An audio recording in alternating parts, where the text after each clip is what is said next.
May oras kabalen. Kayan tabay mabilog ang pwersa ng One Media TV 44 Pampanga. Mabiyala rin makapanahon at lokal na istoryang dapat yung abalo. Kapamilataning garantisado, kompleto ang pambalansing informasyon. O rin po rin balitang may kalap yaning Miyerkules, July 3, 2024. Yako po Iben Ginto at iti in News Force Pampanga. Penimuna ng Presidente Ferdinand Marcos Jr. ang selebrasyon ng 77th founding anniversary ng Philippine Air Force king Basa Airbase, Florida Blanca ay ning balita ng Rosel Lingat.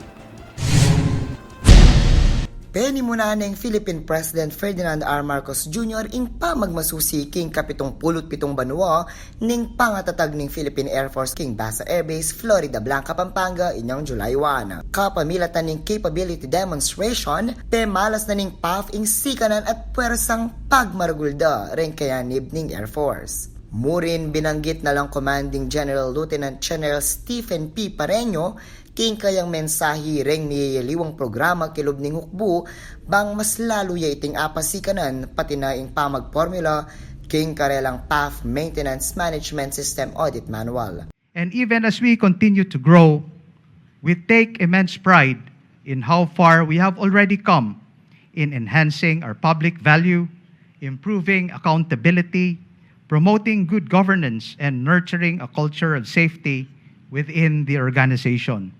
And just as we sustain efforts to bolster our force and capability development. Pero ngalanla naman king selebrasyon ring miyayaliwang membro uli ning pemalas dang gelingan king serbisyo. Kabang agpang kang Presidente Marcos naman bilang Commander-in-Chief ning PAF, sisiguraduhan na ing suporta para karing membro ning mesabing hukbo.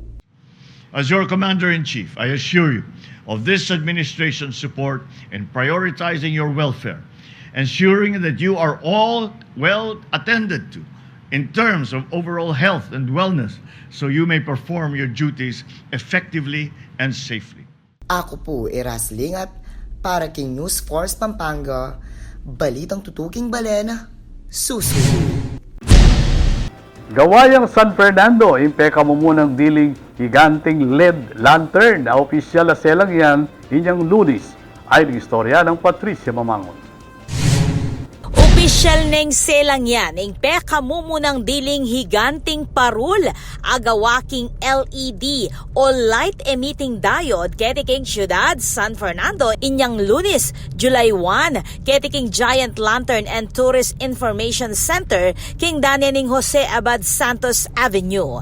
Inga 20 talampakan na LED Giant Lantern, produkto ning pamisasan metong dareng lantern makers, kalupa dareng mitatang Arnel at Mark Nino Flores. Kabang kayaduangan la naman keti, ding Firefly Electric and Lighting Corporation of Felco, Royu Electrical, Giant Lantern Festival Foundation Incorporated, ating city government, kapamilatan ng City Tourism Office. Agpangkang Mayor Vilma Kaluwag, patunay kano iti na balaos ng pasik na nga ning LGU ing pamagpanatili king tradisyon ning syudad, ating pamagkilala king talento at gelingan da rin talagawang parol.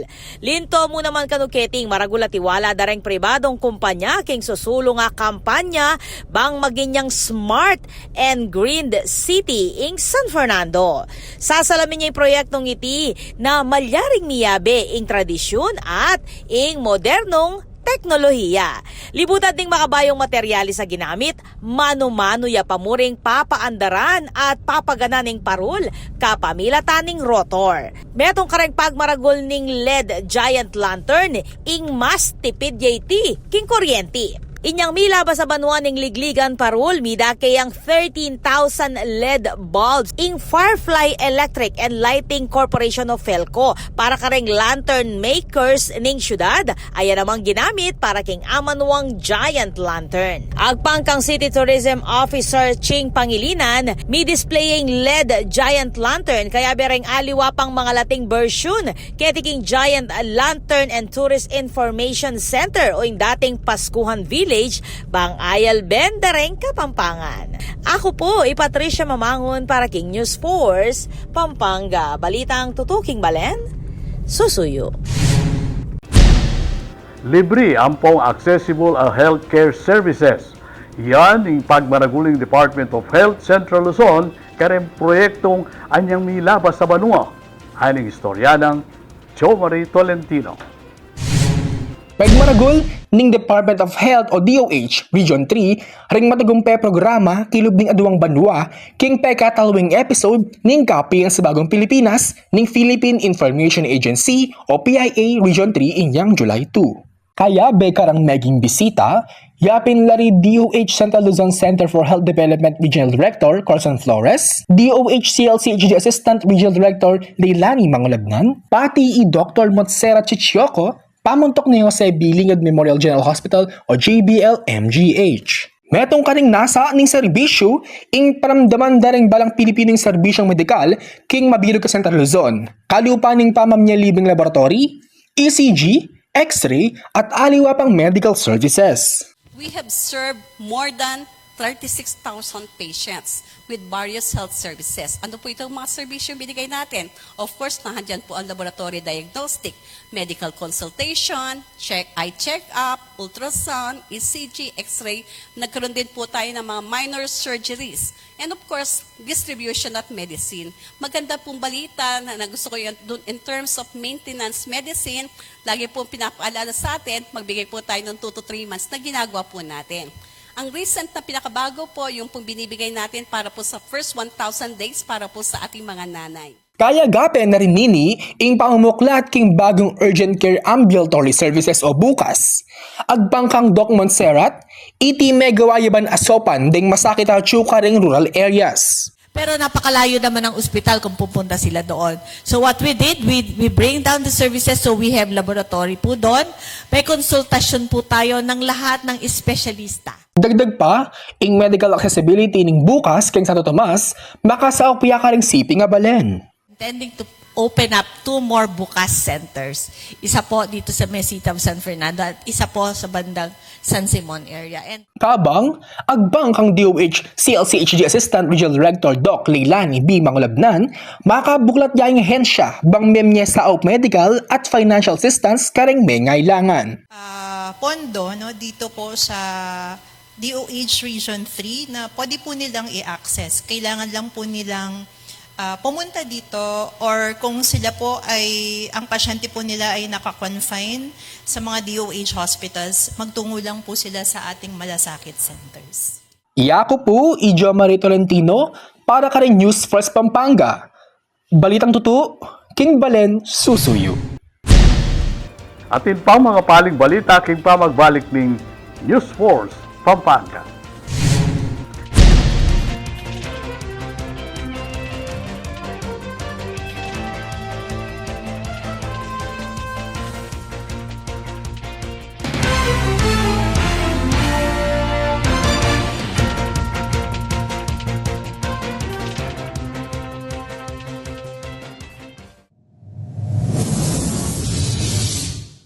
Panandamaning El Nino.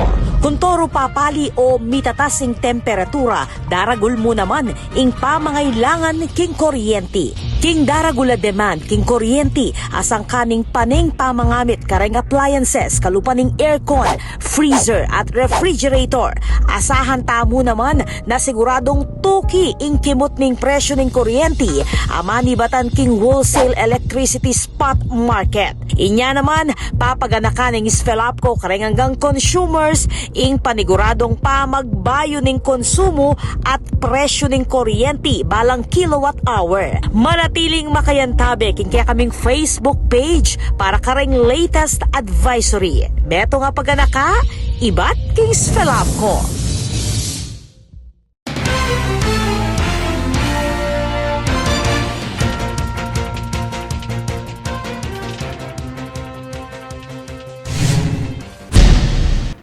Deni pa rin balitang dapat tamong tutukan. Nung metong yaing Batanes, kareng at suking kekang bucket list travel destination. Good news! Sinundunan ng Philippine Airlines in biyaheng Clark to Basco. Ay ng istorya ng Patricia Mamaon. Good news for Kabalen travelers. Sinubli na ng Philippine Airlines o PAL ing kayang rutang Clark to Basco o vice versa. Kayag naning meto nga seremonya, agerapan King Clark International Airport nganing Martis, July 2. Masweloy PAL Express President Robbie Vincent ang uling pasibayo yang mibalik king biyahing Clark Basco apat beses king Paruminggo. Well, Clark, obviously we have a very beautiful airport here. It's a shame, it's a waste not to be able to utilize it. You know, we have a good customer experience here at Clark as well. So we definitely want to support Clark in its development.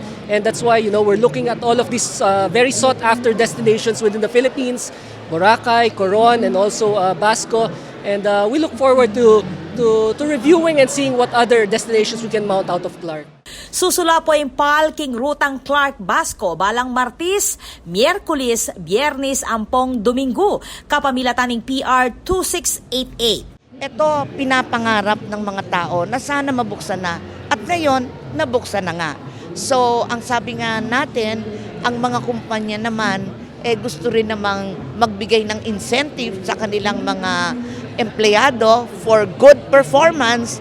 Ang aming suggestion ng CDC at ng LIPAD at ng PAL, gawin nating incentive itong mga flights na nanggagaling sa Clark. Let's start with Clark Basco. Manualay Department of Tourism Regional Director Dr. Richard Deinos napasik na nga ning bayong ruta ing turismo ketiking Central Luzon. Panalakaran ng Philippine Airlines ing palawakan ng karelang route network expansion at service innovation kapamilatan ng digitalization initiatives. Inya naman, balaos a pasik na nga ng customer service pamagdagdag king biyahe at network capacity. Ako po, Patricia Mamangon para King News Force, Pampanga. Balitang Tutuking Balen, susuyo.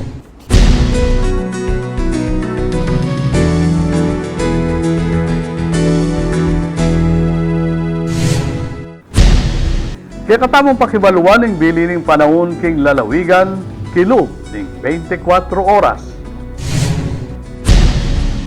Adwang weather systems, ITCZ ang po ing easterlies, amani batan king karagatang Pasipiko, ing sangkan king kalat-kalata pamanuran, ang pong thunderstorms bandang kaugtuan ng gambengi ngening Aldo. Ala namang mamuong LPA at malati in chansang mikabagyo king kilub ng PAR king susunod at lung Aldo. Asahan naman na adwa o atlong bagyo ing mabuo king kilub ng PAR para king bulan ng July.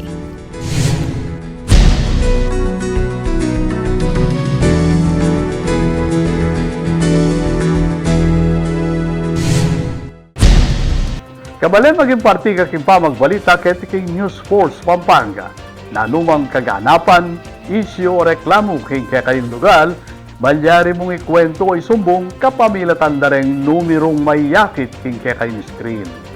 Balyari mo namang mag-post king kaming Facebook account. Panalakaran ng News and Public Affairs Team ng One Media TV 44 Pampanga, ingadinan kayong mata sa kalidad ng lokal na pamagbalita bilang palatang serbisyo ka rin sa Blang Kapampangan. Ailbay nyo lang ng Miyerkules rin may kalapay istorya ketiking probinsya. Yaku po Benny Ginto at ini ing News Force Pampanga. Balitang tutu, king Balen, susuy.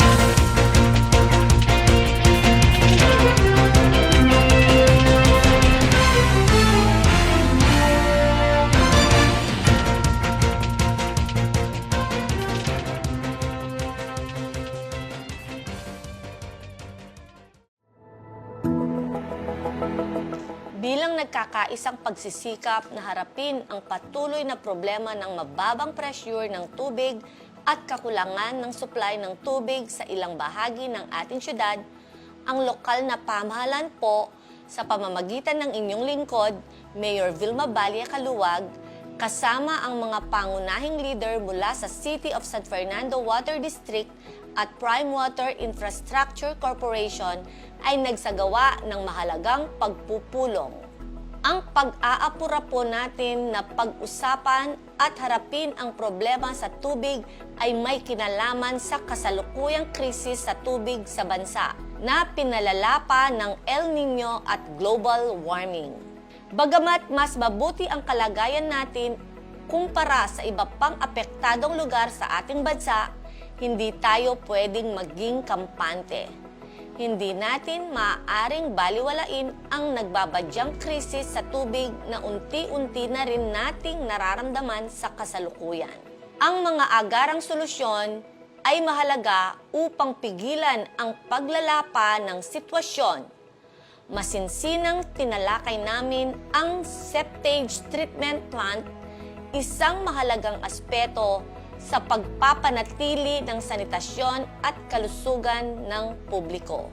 Natutuwa po tayo sa ipinakitang malasakit ng CSFWD na handang kumilos upang tugunan ang mga hamong ito. Ang atin pong inaasahan mula sa Prime Water ay malinaw at maliwanag pa sa sikat ng araw. Sinabi natin sa kanila na tuparin nila ang kanilang pangako at aktibong pakikipagtulungan sa pagpapatupad ng mga kinailangang estratehiya upang palakasin ang pressure ng tubig at palawakin ang source o pinagkukunan ng supply ng tubig. Ang kanilang kooperasyon ay atin inaasahan sa lalong madaling panahon. Sinusuportahan po natin ang hakbang ng CSFWD na repasuhin ang JVA o Joint Venture Agreement nila sa Prime Water.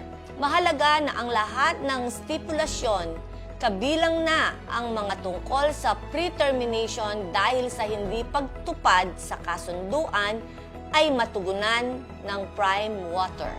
Ang pagtitiyak na ito ay dapat nilang ipatupad ng walang pasubali sapagkat ito ay kanilang moral at sibikong tungkulin sa mga mamamayan ng siyudad ng San Fernando.